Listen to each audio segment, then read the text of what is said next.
Saya lanjutkan pembacaan firman dari Markus 35 ayat 41. Pada hari itu, waktu hari sudah petang, Yesus berkata kepada mereka, "Marilah kita bertolak ke seberang." Mereka meninggalkan orang banyak itu, lalu bertolak dan membawa Yesus beserta dengan mereka dalam perahu, di mana Yesus telah duduk, dan perahu-perahu lain juga menyertai Dia. Lalu mengamuklah taufan yang sangat dahsyat dan ombak menyembur masuk ke dalam perahu, sehingga perahu itu mulai penuh dengan air. Pada waktu itu Yesus sedang tidur di buritan di sebuah tilam.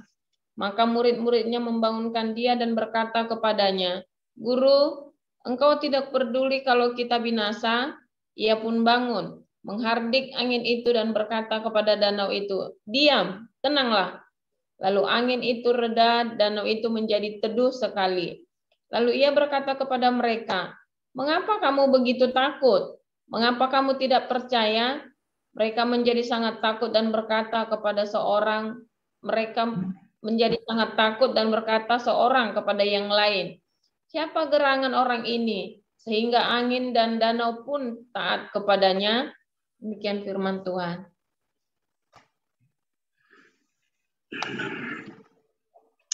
Haleluya, firman Tuhan selalu baru setiap hari bagi orang-orang yang selalu hidupnya melekat dan mencari Tuhan, ya, cari Tuhan sungguh-sungguh sehingga dia nah ini tadi setelah dia cari Tuhan sungguh-sungguh, jawabannya cuma dua, ya, dia tambah takut atau dia terus kemudian jadi tenang. Saya tadi mau ngomong pasti tenang, nyatanya ada orang cari Tuhan udah sungguh-sungguh malah tambah takut, ya tambah panik gitu ya. Itu fakta ya, kita sudah melewati juga cari Tuhan sungguh-sungguh. Soalnya nyari Tuhannya salah kita. Nah itu masalahnya. Kita waktu ada masalah, ya, kita orang-orang beragama, ya orang-orang yang beragama itu kalau ada masalah kan carinya pasti Tuhan kan. Pertama cari Tuhan dulu. Tapi kemudian dia cari Tuhan, apakah dia temukan Tuhan? Enggak loh. Dia menemukan dirinya dalam kekonyolan. Nah, sanggup nggak ya? Akhirnya untuk solusinya dia kompromi, dia cari Tuhan, beragamawi, dia melakukan ritual dan simbol-simbolnya, berilusi tentang Tuhan berbicara, dan seterusnya. Tapi di satu pihak, dia juga melakukan dengan caranya sendiri. Ya, dari dia mencoba ya, utang sana sini, sabot sana sini, hajar sana sini, sampai ke Gunung Kawi, sampai ke cari dukun, dari dengan cara yang manusiawi sampai dengan cara yang Gunung Kawi, nah gitu ya, sama-samawinya pokoknya. Nah itu kenyataannya, karena dia cari Tuhannya sambil minta Tuhan tolong, Tuhan tolong, Tuhan tolong. Tuhan tolongnya satu, dia takut. Kenapa dia takut? Karena dia nggak tahu kalau celaka itu nanti mau jadi apa. Aduh, sudah selesai, habis sudah selesai, habis sudah. Ya, habis. Kedua, ya, dia mau Tuhan tolongnya tapi pengennya ngatur Tuhan, caranya kudu begini Tuhan, kalau nggak begini nanti nggak nyampe. Kenapa? Sambil melindungi egonya, padahal Tuhan kasih itu masalah supaya harga dirimu memang hancur. Tuhan kasih masalah supaya harga dirimu itu hancur. Waduh, jahat nih Tuhan. Oh iya, makanya orang yang punya satu talenta itu kan bilang, kamu nih Tuhan yang jahat. Aku tahu kamu Tuhan yang jahat. Kamu tidak menabur, tidak mengusahakan, tapi kamu mau hasilnya.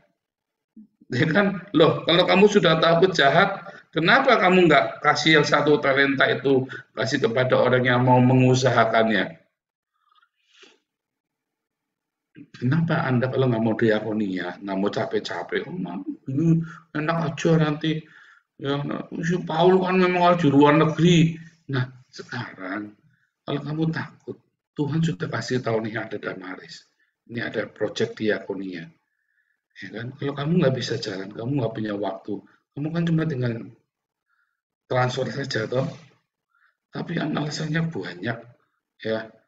Nanti saya kirimin lagi nanti dari Rusia, bukan dari Jerman ya, dari saya minta tolong Pak Putin nanti kirimin Anda nanti. Iya kan? Alasannya nggak mau diakuni kan banyak. Ya kan, hamba-hamba Tuhan alasannya nggak mau, itu kan bukan panggilan kita, gundul peang bukan panggilan, diakonia kok panggilan. Diakonia nggak usah nunggu panggilan, itu kewajiban. Anda nggak diakonia masuk neraka loh. Serius ya, Anda nggak diakonia itu masuk neraka. Ngeri ya. Itu satu-satunya ayat dengan di Meden-Medeni ya, satu-satunya ayat dengan Meden-Medeni itu diakonia. Kamu tidak memberi makan, tidak kasih makan, tidak kasih makan orang, tidak kasih pakaian, tidak kasih tumpangan, tidak besuk orang sakit, tidak besuk orang di penjara, masuk neraka. Luangkan waktu melakukan itu ya. Kalau nggak punya waktu, ya kamu punya uang, berikan uangnya untuk orang yang melakukannya, kepada orang yang lagi melakukannya. Bukan gereja, gereja itu nggak melakukannya. Ya. Pelayanan penjara ya basa-basi, pelayanan diakonia ya basa-basi. Ya, kolektornya 100 juta, yang buat diakonia cuma 10%. Balik. Nah, jadi ada dua ya. Satu karena dia memang takut, dia ketemu dengan ilusi, halusinasi tentang Tuhan, dia sendiri nggak benar-benar percaya, dia cari sungguh-sungguh tapi sebenarnya nggak percaya. Kedua, dia mau ngatur Tuhan, makanya akhirnya dia panik ya. Maunya begini caranya, padahal cara Tuhan itu dengan luar biasa. Maunya harganya diri kita itu jangan sampai dipermalukan.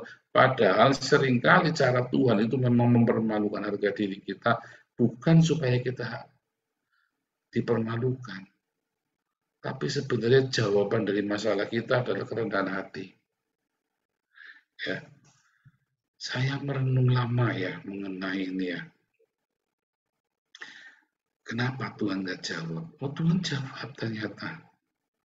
Tapi saya tidak mau jawaban Tuhan itu. Saya nggak mau. Saya mau jawabannya lain. Saya mau terlindungi privasi saya. Padahal Tuhan lagi mau ajar saya ya masalah harga diri, masalah proud, ya, bangga kepada prestasi-prestasi di masa lalu. Tuhan mau ajar saya terhadap semua karakter-karakter yang buruk, tapi saya nggak mau.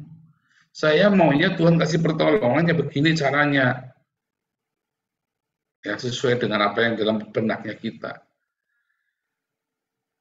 Tapi coba kali ini Anda berpikir, ya, lepaskan. Percaya sama Tuhan. Sungguh-sungguh Anda cari Tuhan, ya. Jangan cari gedung gereja, jangan cari pendeta, jangan cari ritual simbol minyak urapan. Enggak akan ketemu Tuhan. Nanti akhirnya Anda kecewa, akhirnya dari minyak urapan pergilah ke minyak sinyong-nyong, ya kan? Ya, dari Anda simpan ayat mas dari Pak Pendeta, akhirnya Anda simpannya camsi dari Gunung Kawi. Serius ya, akhirnya begitu. Wah, saya sudah melihat waktu ketika ada seorang tante itu ya di kota kami dulu ya. Dia punya 2 anak, anaknya gadis ya. Tapi dia rajin ke gereja, tapi dia hidupnya sial terus. Bahkan anaknya nggak jelek juga ya. Tapi kenapa nggak menikah? Akhirnya dia putus asa, dia pergi cari dukun gitu ya. Kemudian baru dia cari dukun.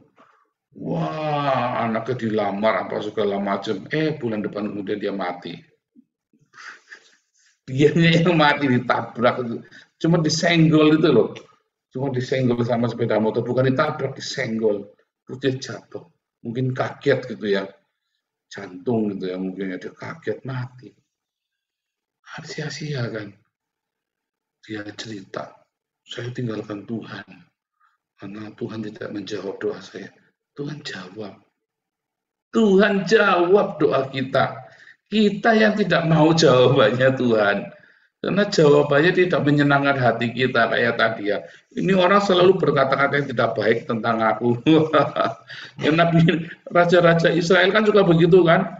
Ini orang selalu berkata, Nabi ini jangan sama Nabi ini karena Nabi ini selalu berkata yang tidak baik tentang aku. Ini namanya Nabi. Mau ngatur-ngatur Nabi. Saya pernah mau dibeli ya. Serius ya, saya mau dibeli sama temennya Gilbert itu ya. Saya dibilangin, kalau kamu nurut sama saya, ya nanti saya kenalin kamu semua seluruh Eropa gereja Indonesia kamu bisa khotbah. Cuman itu tadi ya, ini ting ting ting ting ting otak yang ngitung, ya kan? Saya teriak di YouTube, ya kan? Nah, saya dengan begini, saya punya punya kehidupan seperti yang Tuhan mau dalam hidup saya. Fungsi saya menyampaikan suara kenabian. Kalau saya khotbah keliling gereja, tak hitung sekali khotbah 200 sebulan maksimum 4 kali ya. Mentok-mentok 250 saya bisa dapat 1.000 euro. Ya kan sebulan dapat 1.000 euro mentok-mentok. Ditambah ya mungkin ada orang kasihan, ada apa ngasih saya, ya saya bisa dapat 1.500 euro. Tak hitung, saya hitung lagi. Kalau saya begini terus, tetap saya teriak, ya kan? Dari YouTube saya dapat 500, saya dapat dari hitung dagang, wah saya tak hitung dagang bener ya. Saya itu dagang, belum berdoa itu, belum pakai doa itu, saya baru pakai dagang. Ya, dari kelas, dari pelayanan saya pun banyak yang support, banyak yang mendukung pelayanan saya, mereka support. Terus saya pikir-pikir lagi, saya doa sama Tuhan, tetapi enak kalau kesana nggak punya musuh Tuhan. Terus tiba-tiba itu tadi ya, tiba-tiba ada orang datang sama saya, tidak sengaja dia ngomong berkat Pak Paul, berkat kubrak-kubraknya Pak Paul, ya keluarga saya dipulihkan. Aduh, terus berarti saya tidak boleh berubah, caranya tidak boleh. Terus ada lagi datang, Pak Paul memang keras, tetapi begini, aduh, baru saya mau kompromi ya kan. Itu tadi ya. Ini namanya suara kenabiannya pasti banyak yang nggak suka. Bagaimana? Kalau saya mau yang halus-halus, yang baik-baik, nggak jadi nabi nanti. Nah, tapi itu sama ya, kita seneng, intinya gini loh, Anda itu maunya dengar yang enak-enak saja. Ya, kita tuh maunya dengar yang enak-enak, kita tidak siap dengan yang kita enak. Ya, kita nggak siap dengan yang tidak enak. Nah, bagaimana ketika Tuhan jawab, jawaban doa itu adalah jawaban untuk menghancurkan harga dirimu, menghancurkan kesombonganmu, keangkuhan hidupmu. Tetapi setelah itu ada penuaian. Karena selalu ada berkat di balik semua kehancuran-kehancuran kita, dan kita taat nurut. Iya Tuhan, sakitnya itu di daging. Tapi kalau Anda nggak pikir, jangan dipikir harga diri, nggak sakit. Yang bikin sakit itu kan karena ego kita kan. Ego yang tidak mau disangkal, harga diri yang belum dibayar lunas, masih dicicil bayarannya. Betul enggak? Sejujurnya iya. Tapi kalau kita mau lepaskan, enak. Makanya Tuhan Yesus bilang, pikulah kuk yang kupasang. Amanilah kepadaku yang berbeban berat, yang letih lesu dan berbeban berat. Pikulah kuk yang kupasang, karena kuk yang kupasang itu ringan, bebanku itu enak. Kuk yang kita pasang, yang dipasang sangkal diri pikul salib, ringan. Sebenarnya lebih ringan. Ya, kuk yang kupasang itu, ya, itu lebih ringan, beban itu enak. Kita disuruh mengasihi, mengampuni, memberkati. Tetapi kan kita nggak mau. Kita mau caranya kita. Ini masalah harga diri keluarga Tuhan. Ini masalah ini. Ribet hidupnya kita. Ribet. Anda yang membuat hidup Anda jadi ribet sendiri. Ya, dengan harga diri yang mahal itu. Dengan itu tadi. Dengan kita mau ngatur Tuhan. Kalau memang harus kita harga diri kita dihancurkan, ya biarlah harga diri kita dihancurkan. Biar lepaskan saja. Dulu yang bikin saya dari masalah ke masalah yang lain kan karena saya mempertahankan harga diri saya. Makanya saya pindah dari satu masalah ke masalah lain. Karena saya mempertahankan harga diri saya dengan buka tutup. Hajar sini tutup sana, wah hantam sini, cari pembelaan sini, cari pembelaan sana. Setelah saya ngerti, nggak cari pembela-pembela, terjun bebas, lepas. Coba saya terjun, kalau Tuhan mau tangkep, enggak ya mati, udah pokoknya. Tetapi iman seperti itu Tuhan suka. Ya, iman seperti itu Tuhan suka. Setiap kita berprasangka bahwa Tuhan akan mempermalukan kita, ini harga diri hancur, Tuhan akan mempermalukan saya. Oh enggak, bukan permalukan kamu. Tuhan hancurkan kesombongan supaya kamu tidak dipermalukan. Jangan dibalik. Tuhan itu hancurkan kita, kesombongan kita supaya kita jangan dipermalukan. Hari itu kita dipermalukan karena kesombongan kita yang lalu-lalu. Tapi kita dihancurkan supaya selanjutnya jangan dipermalukan. Tapi kan kita nggak mau. Nah itu tadi, Tuhan dikira hantu itu kan. Pertolongan Tuhan yang luar biasa itu, Anda pikir itu hantu. Wah, ini mah nggak benar. Tapi saya kasih tahu tipsnya ya. Pertolongan Tuhan itu satu, nggak ribet. Nggak muter-muter nyelimut. Wah, lo bisa sana, lo bisa sini, mentang sana, mentang sini. Oh enggak, pertolongan Tuhan itu simpel. Anda akan ditemukan dengan orang-orang yang tepat. Bukan nyari-nyari orang, tapi Anda akan ketemu dengan orang yang tepat. Kalau Anda dalam bisnis, Anda lagi kerja, Anda akan ketemu dengan orang-orang yang tepat. PIC di perusahaan yang benar. Kalau itu bukan dari Tuhan, Anda kudu muter-muter nanti lobby sini, kasih cewek, lobby sana, kasih duit, lobby sini, kasih. Wah, itu bukan dari Tuhan. Tapi kalau dari Tuhan, Anda nggak perlu ngasih cewek, cem-ceman, segala macam, nggak perlu. Kalau itu dari Tuhan, Anda tidak perlu sampai buka tutup lubang. Sampai Anda congtipo, sampai diputer-puter, wah sampai gangsinan. Nggak perlu. Kalau berkat dari Tuhan, Anda butuh satu proyek, tiba-tiba Tuhan buka jalan, tiba-tiba ada subsidi, tiba-tiba ada kreditnya pun ke banknya nggak perlu Anda sampai nambah ini harga 500 juta di markup jadi 800 juta, atau Anda nggak perlu begitu. Itu bukan dari Tuhan juga. Kok tahu Pak, saya ngalamin semua itu. Begitu saya mau dengan cara Tuhan, nggak perlu begitu. Tuhan kirim orang. Serius ya, begitu dari Tuhan, Tuhan yang kirim orang. Kalau itu bukan dari Tuhan, Anda kudu markup ya.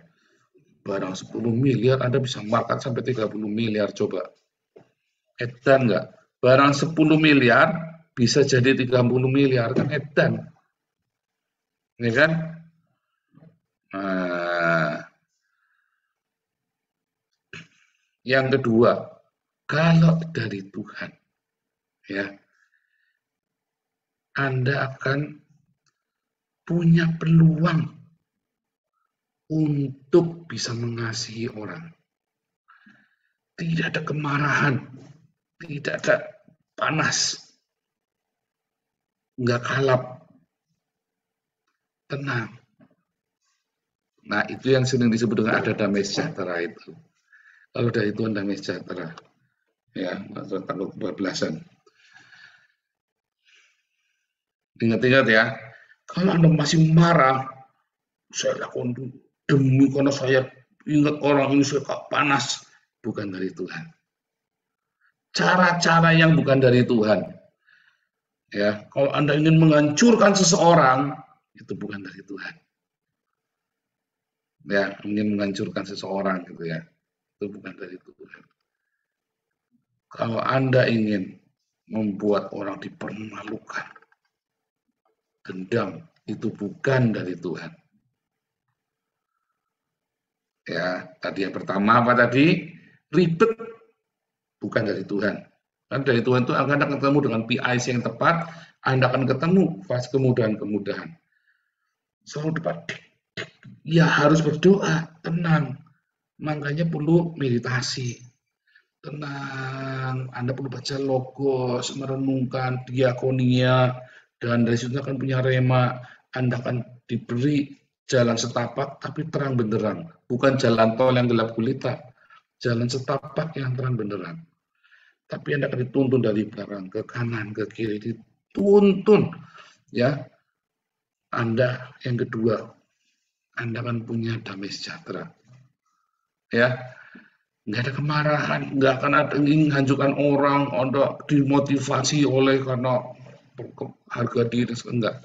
Motivasimu cuma Tuhan, kalau ini dari Tuhan, Tuhan bukan jalan. Tuhan, saya tidak mau bikin salah sama Tuhan. Walaupun saya marah Tuhan, tapi saya tidak mau bikin salah. Itu dari Tuhan yang kedua. Ya. Dan yang ketiga, kalau dari Tuhan, selalu Anda punya surplus, selalu ada cara untuk Anda bisa memberkati orang lain. Itu ciri khas kalau dari Tuhan. Anda amatin deh. Anda amatin.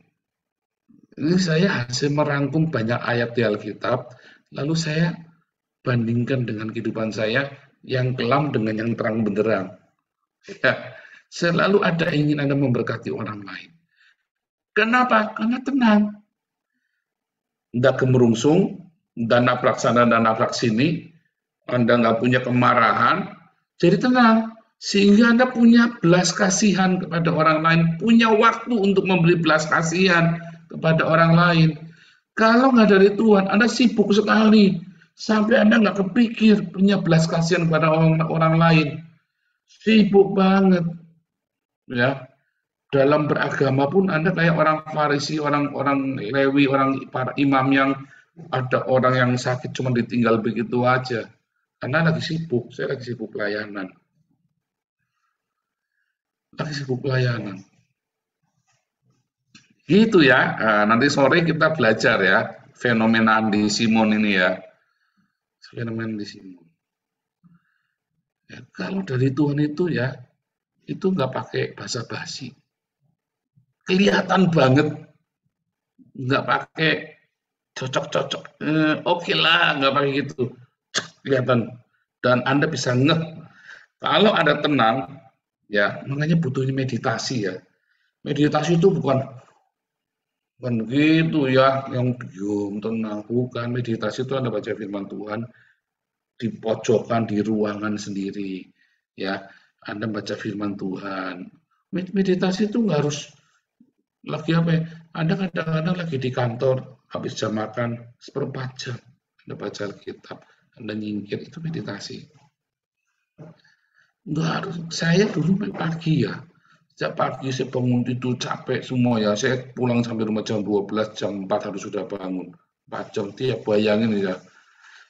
Tiap pagi ya itu dia. Tuhan Yesus. Saya cari satu ayat ya, saya ingat pun. Ya. Segala perkara dapat kutanggung di dalam. Itu ya. Itu remah sekali sehingga hari itu Anda harus punya waktu ya. buat baca firman Tuhan. Logos harus punya waktu. Makanya Embun Pagi ini membantu Anda tiap hari baca 1 pasal, 2 pasal, 3 pasal kan. Membantu sekali kan. Karena itu waktu buat meditasi. Sambil ya dengerin gini. Nanti sambil jalan Anda akan dengar. Ya, sambil jalan Anda akan dengar. Makanya ya triggernya, pemicunya, trigger itu ya, pemicunya dor gitu kan, dengan diakonia. Itu kan membuka, kemudian selanjutnya sangkal diri pikul salib. Kalau Anda sudah terlatih dengan diakonia sangkal diri pikul salib, ya, mengasihi juga, mengasihi mengampuni kan itu sangkal diri, bagian dari sangkal diri pikul salib. Nanti ketika dalam kondisi satu pertanyaan besar, masalah besar, atau tantangan, atau Anda mau memulai satu usaha baru, Anda bisa ngerti, bisa tenang. Rema itu yang akan bergema sehingga Anda bisa tahu. Ya, Anda wise. Seperti orang makan buah pengetahuan. Nah, tiba-tiba ngeh. Tiba-tiba Anda ngeh anak buah Anda itu maling. Tiba-tiba Anda ngeh kalau Anda lagi dicurangi sama partner bisnis Anda. Tiba-tiba Anda ngeh ternyata jalan keluarnya ada di depan mata selama ini. Gitu ya. Makanya sekarang yang tenang. Ya, marilah kepadaku, hai yang letih lesu dan berbeban berat, pikulah kuk yang kupasang. Karena kuk yang kupasang itu enak dan bebanku itu ringan. Ringan, nanti hidupmu jadi enak, bebanmu jadi, kuknya jadi ringan, ya nggak berat. Ya, ya tetap harus ada kuk. Kuk perbudakan dosa, hawa nafsu yang memberatkan, yang kudu terpenuhi, rasa haus akan dunia, diganti dengan kuk yang dari Tuhan. Ya, kuk untuk apa? Mengasihi, mengampuni.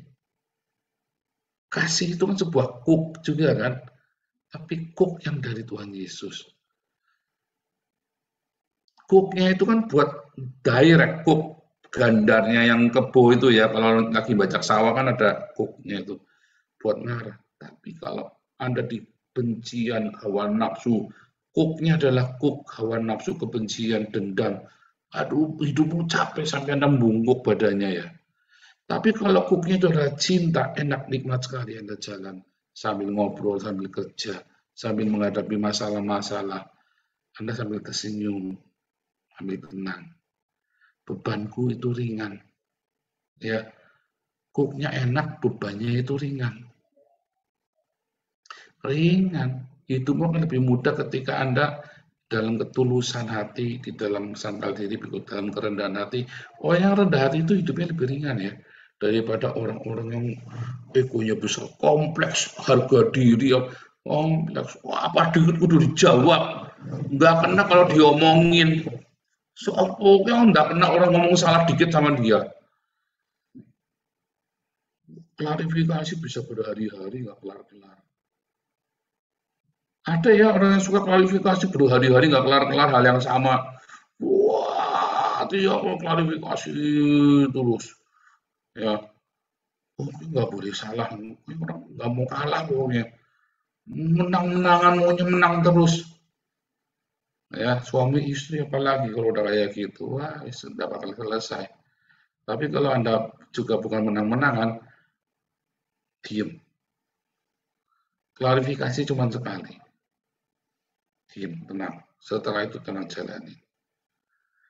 Ya, nanti hidupnya akan lebih simpel, lebih sederhana, lebih enak. Awet muda, tambah ganteng, tambah cantik, tambah tenang. Ada masalah baru tenang. Tapi orang-orang yang hobi klarifikasi, pemberesan terus, hidupnya habis buat pemberesan. Nggak ada kerjaan lain apa ya? Gitu ya. Akhirnya hidupnya gitu. Kompleks hidupnya ribet. Cobalah belajar. Bikin simpel hidup kita. Tuhan Yesus memberkati. Haleluya.